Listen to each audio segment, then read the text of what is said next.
Good morning, everyone. Nice to see you all. Let me introduce myself.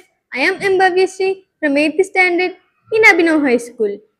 ముందుగా అందరికీ గురు పౌర్ణమి శుభాకాంక్షలు.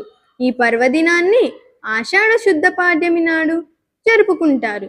గురు పౌర్ణమి ప్రాముఖ్యత ఏంటంటే వేదాలను భజించి మహాభారత పురాణాలను రచించిన వేదవ్యాసుని జన్మదినాన్ని గురు పౌర్ణమిగా జరుపుకుంటారు. 56 సంవత్సరాల తరువాత ఈ గురు పౌర్ణమి నాడు శశ, హంస మరియు బుధాదిత్య రాజయోగాలు ఏర్పడుతున్నాయి.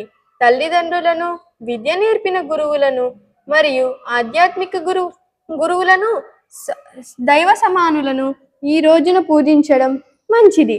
శక్తి కొలది దానాలు చేయడం మరియు ఇష్టదైవాన్ని గురుమంత్రాన్ని జపించడం విశేష ఫలితాన్ని ఇస్తాయి. గురుమంత్రం: గురు బ్రహ్మ గురు విష్ణు గురుదేవో మహేశ్వర గురు సాక్షాత్ పరబ్రహ్మ తస్మై శ్రీ గురవే నమః.